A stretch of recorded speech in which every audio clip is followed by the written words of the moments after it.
Vale, pues hoy vamos a hacer el tema 57, ciencia y conocimiento en Leibniz. Empezamos, como siempre, con un índice. En el índice tenemos la justificación del tema, tenemos la introducción. En la introducción vamos a hablar del interés de Leibniz por la ciencia y la armonía entre la vieja ciencia y la ciencia nueva. Y luego vamos al desarrollo. El desarrollo va a tener 3 puntos. El primero, crítica al mecanicismo cartesiano. El segundo, las mónadas y los principios. Y el tercer punto, la teoría del conocimiento de Leibniz. Luego vamos a hacer una conclusión donde también meteremos la actualidad de Leibniz y finalmente una bibliografía. Y empezamos por el final y hacemos la bibliografía para que no se nos olvide.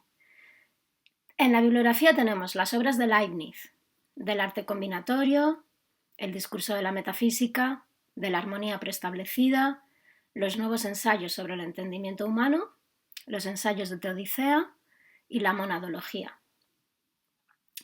Luego tenemos el Reale y Antiseri en Herder 2010 como historia de la filosofía y de la ciencia.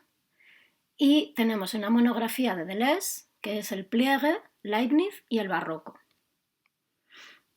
Vale, pues vamos con la justificación. En la justificación vamos a decir que hemos elegido este tema por el interés a 3 niveles, tanto en lo que toca a términos conceptuales o teóricos, como en lo que toca a el contenido procedimental y también el valor que tiene este autor para nuestra práctica docente. En cuanto al nivel teórico o conceptual, vamos a relacionar este tema con los saberes básicos de primero y de segundo de bachillerato. En cuanto al nivel procedimental, vamos a relacionarlo con las competencias específicas de primero y de segundo de bachillerato.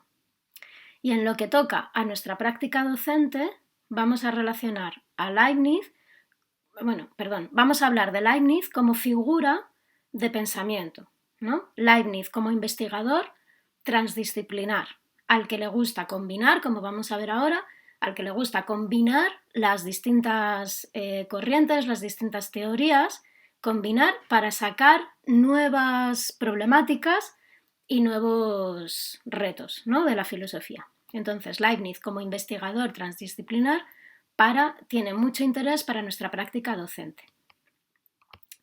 Ok, entonces vamos con la introducción. Que Leibniz tiene la suerte de nacer en una familia de filósofos. Tanto su padre como su abuelo eran filósofos. Por esto va a heredar una biblioteca amplísima y además va a tener la circunstancia de que su padre muere cuando él es un niño. Entonces le permiten acceder a la biblioteca de su padre. Siendo un niño, entonces Leibniz entra en esta biblioteca y empieza a leer desordenadamente autores de todo tipo y todo tipo de libros que tienen que ver con todas las ciencias. Y esto va a configurar un poco la filosofía de Leibniz, ¿no? Esto de la lectura desordenada, sin guía, de manuales y saberes que tocan todos los campos de la ciencia. Además, sabemos que por sí solo Leibniz aprende latín, él solo, de manera autodidacta. Leibniz va a anhelar siempre la unificación de las ciencias, una ciencia universal capaz de recapitular o reintegrar las distintas disciplinas y configurar así una organización cultural, pero no solo cultural, sino también política, una organización cultural y política general. Leibniz recorre las cortes europeas, se dedica a la política exterior, a los negocios y a la abogacía. Además, tiene muchísimos inventos. Inventa la calculadora de multiplicar, porque la de sumar ya estaba inventada. Es ingeniero, ¿vale? Y eso, va a inventarse, como veremos en las conclusiones, pues por ejemplo, el cálculo, además del cálculo infinitesimal, pues va a inventar, a ver, que lo tengo por aquí, va a inventar el sistema binario, ¿vale? El sistema binario que hoy es fuente de la computación, ¿vale? Entonces se le considera el precursor de la teoría computacional. Además inventa el cálculo diferencial, ¿vale? Y es además el precursor de la lógica formal. Vale. Entonces, también promueve la unidad de las iglesias e impulsa la creación de las sociedades científicas europeas, por ejemplo, la Academia de las Artes de Berlín. Leibniz, como decimos, persigue esta idea. Hay que integrar lo antiguo y lo nuevo. Durante toda su andadura filosófica va a perseguir la integración entre la filosofía peremnis, que es la ciencia antigua, la filosofía peremnis que viene de los escolásticos sobre todo, y quiere recuperar el concepto de fin teleológico y de sustancia, que son dos conceptos que habían quedado como sueltos de la nueva filosofía, que la nueva filosofía sabemos que tenemos a Descartes y a Bacon, que habían propuesto el mecanicismo en el mundo de la naturaleza. Entonces el mecanicismo pretende superar la física, la propuesta de la física teleológica, la propuesta de la física que había hecho Aristóteles. Entonces, lo que Leibniz quiere hacer es considerar a los antiguos a la luz de los modernos, ¿vale? Y al combinar los dos planteamientos, o al combinar planteamientos, porque Leibniz se va a pasar toda su filosofía inventando máquinas combinatorias, pues va a encontrar nuevos problemas y nuevos desafíos. La idea de Leibniz es combinar, pero integrando, o sea, sin negar ninguno de los planteamientos y buscando cómo sería la combinación entre los dos. Vale, entonces esta es la introducción y ahora nos vamos a ir al punto 1 del desarrollo, que sería la crítica al mecanicismo cartesiano. Hemos dicho que Leibniz quiere conciliar el mecanicismo con la idea aristotélica de causa final y de esta manera pretende acabar con la disputa entre los físicos y los teólogos. La idea general de Leibniz va a ser que Dios va a usar las leyes mecanicistas para llevar a cabo su plan, ¿vale? Un plan teleológico. Según Leibniz, el mecanicismo no va a otorgar una razón filosófica suficiente del movimiento. Entonces, tiene que separar, porque no se pueden explicar los fenómenos físicos a partir de la inteligencia divina, como pretende la escolástica, pero tampoco se pueden negar las causas finales en la naturaleza, como pretenden los físicos. Leibniz va a empezar esta andadura haciendo una crítica de la base teórica del mecanicismo. Y esta crítica va a ir fundamentalmente contra Descartes. Va a decir, primero, que la extensión y el movimiento no pueden ser las únicas propiedades de los cuerpos, ya que, si fuera así, no podría explicarse la inercia. Es preciso, por tanto, aducir una causa del movimiento. Y esta causa, Leibniz la va a buscar no en la física, sino en la metafísica. Va a decir que hay un principio metafísico del movimiento que lo va a llamar, primero, fuerza. ¿Vale? Y de este principio de la fuerza van a provenir la extensión y el movimiento. Contra el principio de conservación de la cantidad del movimiento de Descartes, Leibniz va a proponer una energía cinética que es el producto de la masa por la aceleración. Así nos encontramos con una primera conclusión. Los elementos constitutivos de la realidad no son la extensión y el movimiento, sino unas sustancias o principios fuerza que no son físicos, y los va a llamar ahora entelequias. Estas entelequias, que serán las mónadas, poseen en sí su finalidad interna. Entonces, tenemos una segunda conclusión. El espacio y el tiempo van a quedar ahora como realidades segundas. No van a ser para Leibniz ni parte de la naturaleza de los cuerpos, ni tampoco los sensorios de Dios, como quería Newton, sino que son modos en los que los cuerpos o las cosas nos aparecen. ¿Qué quiere decir esto? Que son fenómenos. El espacio y el tiempo son fenoménicos. Vale, el espacio y el tiempo nacen entonces de la relación de los cuerpos entre sí. No preceden a los cuerpos, sino que nacen cuando los cuerpos se relacionan entre sí. El espacio y el tiempo dependen de los cuerpos. Vale, entonces se asume el mundo máquina, ¿vale? Se asume el mecanicismo, pero se asume el mecanicismo como una preferencia de Dios.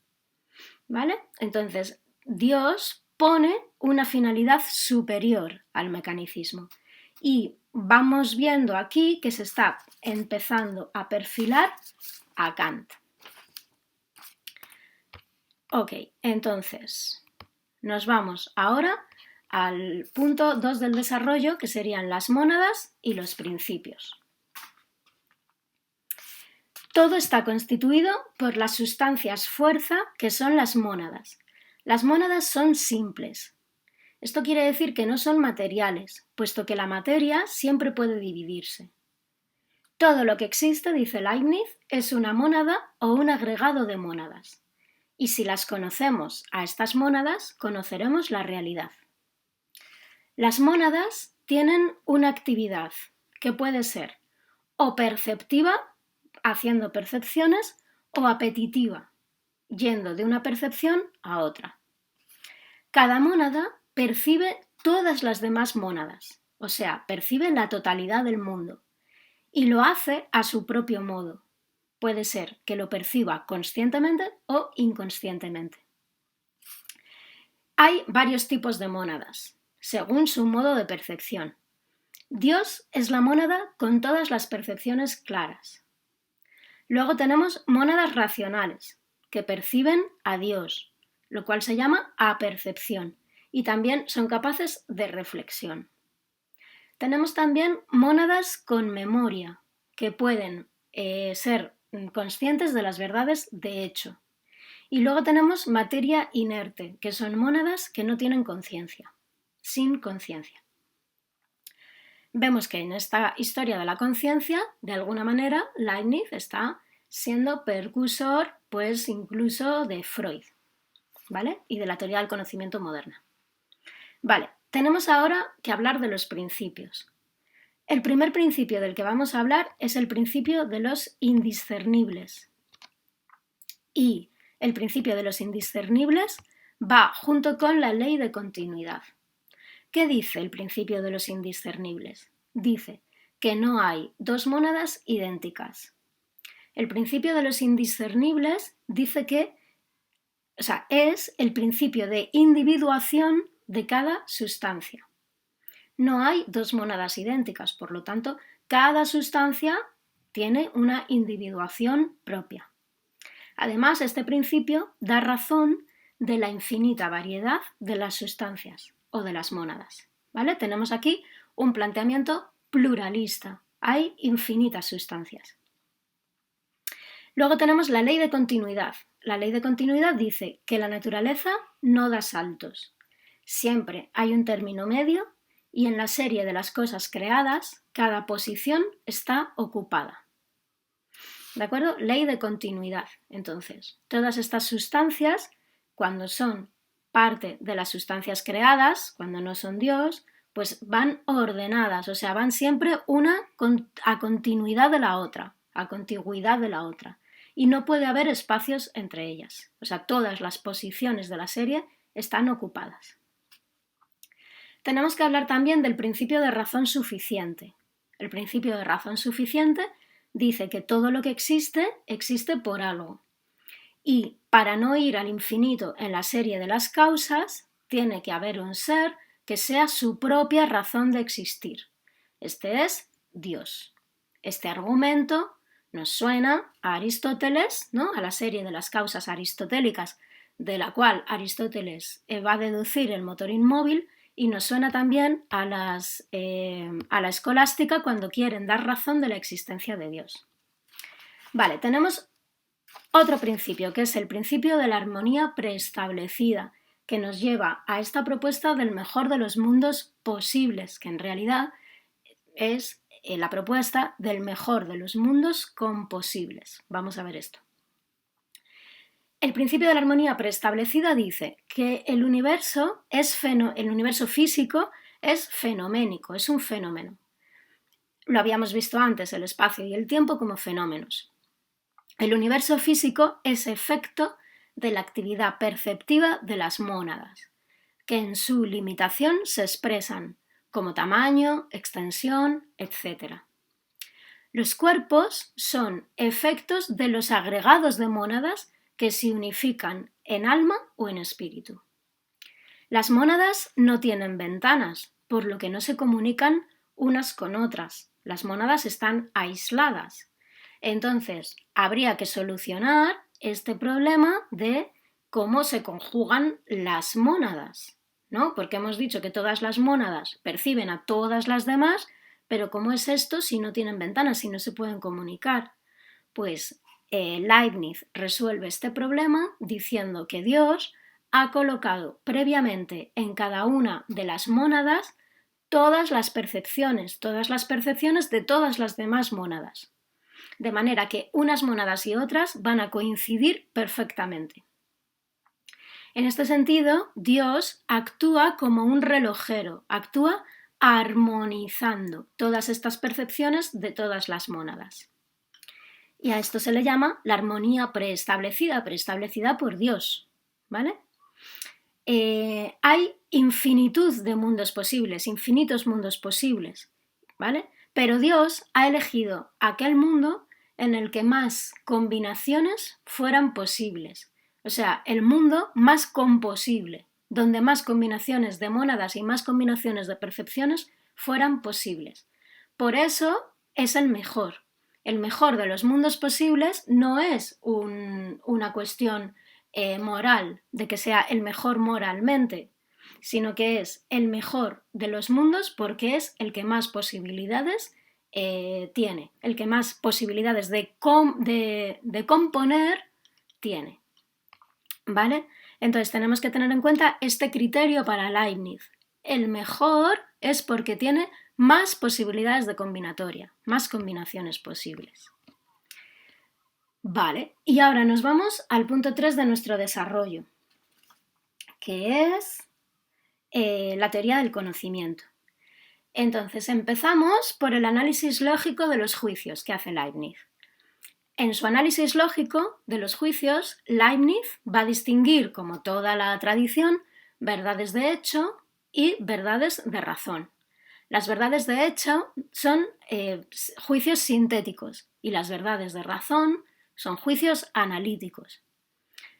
Tenemos que recordar que en los juicios sintéticos el predicado no está contenido en el sujeto y en los juicios analíticos el predicado está contenido en el sujeto.